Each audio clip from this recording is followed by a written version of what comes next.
அனைத்து ஊடகங்களுக்கும் பத்திரிகைகளுக்கும் காலை வணக்கம். இன்றைய தினம் சட்டப்பேரவை நிகழ்ச்சி துவங்கியவுடன் அனைத்து இந்திய அண்ணா திராவிட முன்னேற்ற கழகத்தினுடைய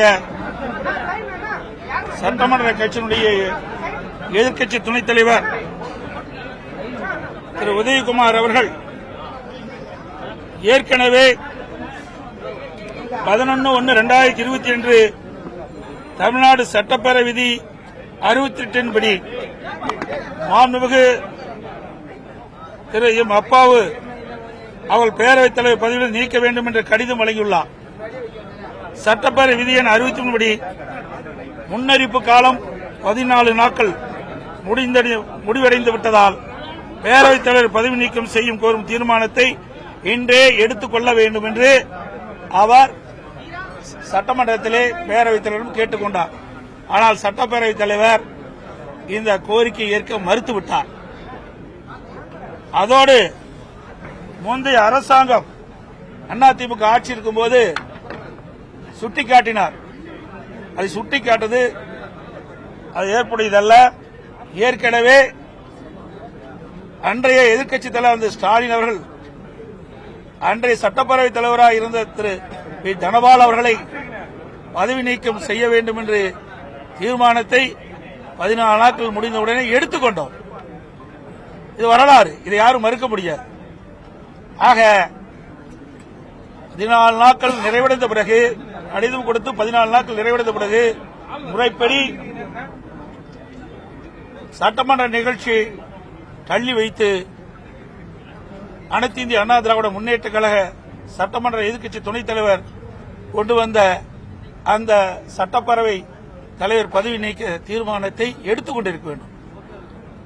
இதை அவர் மறுத்த காரணத்தினாலும் அதோடு கடந்த ஒரு வார காலமாக டாஸ்மாக் தலைமை அலுவலகம் மற்றும் இதர அலுவலகங்களில்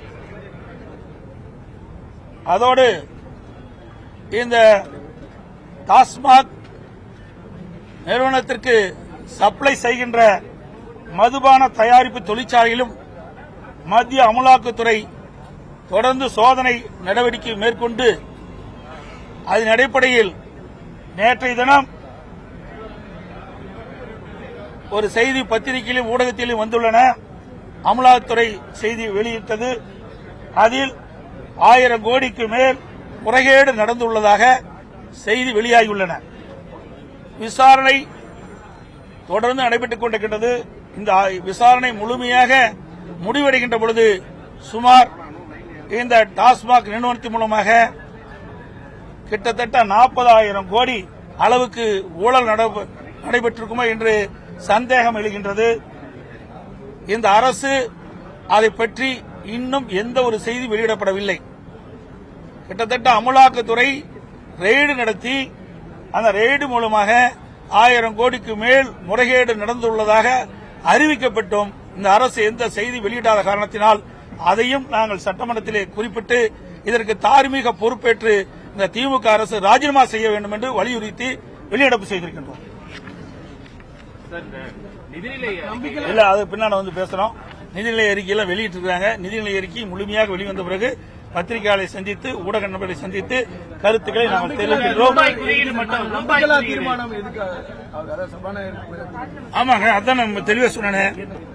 11/1/2025 தமிழ்நாடு சட்டப்பேரவை விதி 68 படி மாண்புமிகு திரு எம் அப்பாவு சட்டப்பேரவைத் தலைவர் பதவி நீக்க கோரும் என்று கடிதம் வழங்கியிருக்கிறார்.